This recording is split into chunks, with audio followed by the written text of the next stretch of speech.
Hello friends, Jammu Kashmir को विशेष दर्जा देने वाला आर्टिकल 370 का न्यूट्रलाइज होने के बाद और जम्मू कश्मीर के डिवीजन के बाद पाकिस्तान तो बखलाया हुआ है। ये वही पाकिस्तान है जिसने साल 1947 में कश्मीर पर कब्जा करके दो पार्ट्स में डिवाइड कर दिया। एक तो आजाद जम्मू कश्मीर और दूसरा गिलगित बल्तिस्तान है। पाकिस्तान की ये कब्जे वाले कश्मीर को पाक ऑक्यूपाइड कश्मीर यानी पीओके कहा जाता है और ये भारत पाकिस्तान के बीच में एक बड़े सामाजिक मुद्दा बना हुआ है। लेकिन पाक ऑक्यूपाइड कश्मीर से जुड़े कई ऐसे फैक्ट्स हैं जो आम भारतीय नहीं जानता है। तो आज हम इसी वीडियो में जानेंगे पीओके से जुड़े कुछ अमेजिंग फैक्ट्स। तो वीडियो को शुरू करने से पहले स्वागत है फैक्ट्स फैक्ट्री में, और आपको एक छोटी सी रिक्वेस्ट है, प्लीज ये चैनल को सब्सक्राइब कर दीजिए और साथ ही बेल आइकन को प्रेस करके ऑल के ऊपर सिलेक्ट कर लीजिए।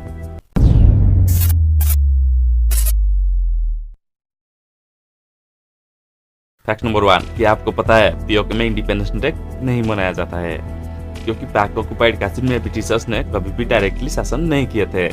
ब्रिटिशर्स के टाइम में जम्मू कश्मीर में महाराज हरि सिंह शासन किया करते थे और इसी वजह से पीओके को ब्रिटिशर्स ने अपने अंडर में रूल नहीं किए थे। फैक्ट नंबर 2 पीओके की बॉर्डर चाइना और अफगानिस्तान के साथ लगी हुई है। यूनाइटेड नेशंस और अंतर्राष्ट्रीय संगठन ने पीओके को पाकिस्तान एडमिनिस्ट्रेटर कश्मीर के नाम से जानते हैं।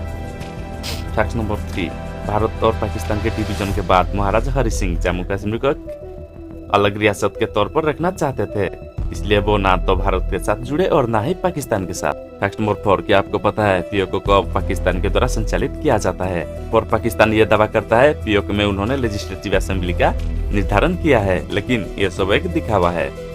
फैक्ट नंबर 5 कि आपको पता है पीओके मुख्य रूप से पाकिस्तान की प्रेसिडेंट के अंडर में आती है, लेकिन वहाँ पर एक अलग से प्राइम मिनिस्टर का इलेक्शन भी किया जाता है जो चीफ एग्जीक्यूटिव के रूप में काम करता है।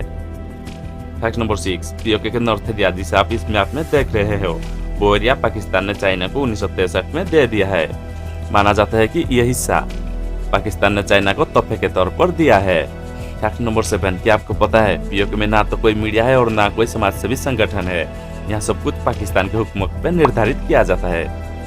पीओके की जनता को अपनी आवाज उठाने की आजादी भी नहीं है और आप जानकर हैरान हो जाओगे कि पीओके में सिर्फ आजाद कश्मीर रेडियो ही चलाया जा सकता है और वही जनता का एक मनोरंजन का माध्यम बना हुआ है।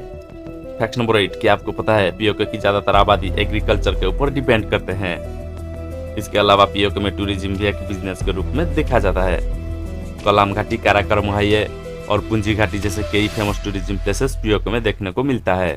फैक्ट नंबर 9 कि आपको पता है 1971 की लड़ाई को छोड़कर भारत और पाकिस्तान के बीच कई सारे युद्ध हो चुका है। ज्यादातर युद्ध पीओके के मुद्दा को लेकर हुई है, सिर्फ 1971 की लड़ाई को छोड़कर। फैक्ट नंबर 10 कि आपको पता है लश्कर-ए-तैयबा पीओके का सबसे बड़ा आतंकी संगठन है और इसके पीओके में कई ट्रेनिंग कैंप भी मौजूद है। तो फ्रेंड्स, ये वीडियो आपको कैसा लगा कमेंट में जरूर बताएं। अगर आपको ये वीडियो पसंद आई है तो प्लीज वीडियो को लाइक कर दीजिए और साथ ही फ्रेंड के साथ शेयर करिए।